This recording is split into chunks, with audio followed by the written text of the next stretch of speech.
నమస్కారం అండి అందరికీ. మీరు చూస్తున్నది పవిత్ర పంచాంగం యూట్యూబ్ ఛానల్. ఈ వారం 12 రాశుల వారికి ఎలా ఉంటుంది, ఏ దేవుణ్ణి పూజిస్తే శుభం కలుగుతుందో ఇప్పుడు తెలుసుకుందాం. మేషం నుంచి మీనం వరకు ప్రతి రాశికి సంబంధించిన ఉద్యోగం, వ్యాపారం, ధనం, ఆరోగ్యం మరియు కుటుంబం గురించి పూర్తి వివరాలు ఈ వీడియోలో ఉంటాయి. అందుకే వీడియోను చివరి వరకు చూడండి. నచ్చితే లైక్ చేయండి, షేర్ చేయండి, సబ్స్క్రైబ్ చేయండి. వీడియోలోకి ఈ వారం రాశి ఫలాలు ఎలా ఉన్నాయో చూద్దామా. ముందుగా మేషరాశి. ఈ వారం మేషరాశి వారికి పనుల్లో మంచి పురోగతి కనిపిస్తుంది. ఉద్యోగంలో ఉన్నవారికి కొత్త అవకాశాలు రావచ్చు. వ్యాపారంలో కొంత లాభం ఉంటుంది. కుటుంబ సభ్యులతో ఆనందంగా గడుపుతారు. ఆరోగ్యం సాధారణంగా ఉంటుంది. ఈ వారం శివుణ్ణి పూజించడం మీకు చాలా మంచిది. ఓం శివాయ నమః మంత్రం జపించడం మంచిది. వృషభ రాశి వారికి ఈ వారం అనుకూలంగా ఉంటుంది. ఆర్థిక పరిస్థితి మెరుగుపడే అవకాశం ఉంది. కుటుంబంలో శుభవార్తలు వినవచ్చు. పనుల్లో కొంత ఒత్తిడి ఉన్నా చివరికి విజయం సాధిస్తారు. ఈ వారం లక్ష్మీదేవిని పూజించడం మంచిది. శుక్రవారం లక్ష్మీదేవికి దీపం వెలిగిస్తే శుభం కలుగుతుంది.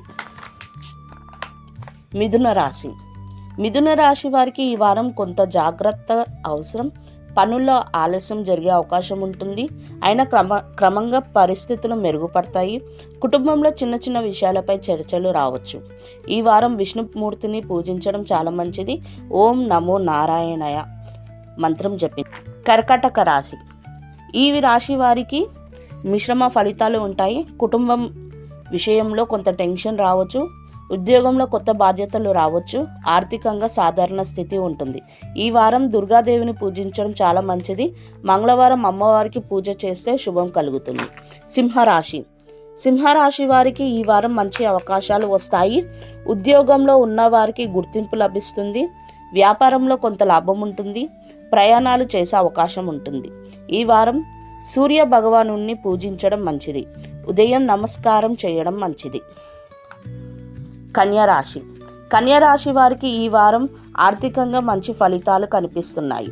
పనుల్లో విజయం సాధించే అవకాశం ఉంటుంది. కుటుంబ సభ్యుల సహకారం లభిస్తుంది. ఈ వారం గణపతిని పూజించడం మంచిది. ఓం గణపతయే నమః మంత్రం జపించండి. తులారాశి వారికి ఈ వారం కొంత జాగ్రత్త అవసరం. పనుల్లో ఒత్తిడి పెరిగే అవకాశం ఉంటుంది. ఆర్థిక విషయాలు చాలా జాగ్రత్తగా ఉండాలి. ఈ వారం లక్ష్మీనారాయణ స్వామిని పూజించడం చాలా మంచిది. శుక్రవారం ప్రత్యేకంగా పూజ చేయాలి. వృశ్చిక రాశి వారికి ఈ వారం అదృష్టం అనుకూలంగా ఉంటుంది. ఉద్యోగంలో కొత్త అవకాశాలు రావచ్చు. వ్యాపారంలో లాభం ఉంటుంది. ఈ వారం సుబ్రహ్మణ్య స్వామిని పూజించడం చాలా మంచిది. మంగళవారం పూజ చేయడం శుభం. ధనస్సు రాశి వారికి ఈ వారం ఖర్చులు పెరిగే అవకాశం ఉంది. పనుల్లో కొంత ఒత్తిడి ఉంటుంది. అయినా ధైర్యంగా ముందుకు వెళ్తారు. విజయం సాధిస్తారు. ఈ వారం దత్తాత్రేయ స్వామిని పూజించడం చాలా మంచిది. మకర రాశి వారికి ఈ వారం మంచి అవకాశాలు వస్తాయి. ఉద్యోగంలో మంచి అవకాశం ఉంటుంది. వ్యాపారంలో లాభం ఉంటుంది. ఈ వారం శనిదేవుణ్ణి పూజించడం చాలా మంచిది. శనివారం నాడు నువ్వుల నూనె దీపం వెలిగించండి. కుంభరాశి వారికి ఈ వారం మిశ్రమ ఫలితాలు ఉంటాయి. పనుల్లో కొంత ఆలస్యం ఉంటుంది. అయినా చివరికి పనులు పూర్తి చేస్తారు. ఈ వారం శివుని పూజించడం మంచిది. మీనరాశి వారికి ఈ వారం మంచి ఫలితాలు కనిపిస్తున్నాయి. ఉద్యోగంలో పురోగతి ఉంటుంది. కుటుంబంలో ఆనందం ఉంటుంది. కొత్త అవకాశాలు వస్తాయి. ఈ వారం శ్రీ మహావిష్ణువును పూజించడం అదండి. 12 రాశుల వారికి రాశి ఫలాలు ఎలా ఉన్నాయో చూసాం కదా. మీ రాశి ఏంటిదో కమెంట్ సెక్షన్లో చెప్పండి. ఇలాంటి రోజు పంచాంగం, రాశి ఫలాలు, భక్తి సమాచారం కోసం మన పవిత్ర పంచాంగం ఛానల్ని సబ్స్క్రైబ్ చేయండి.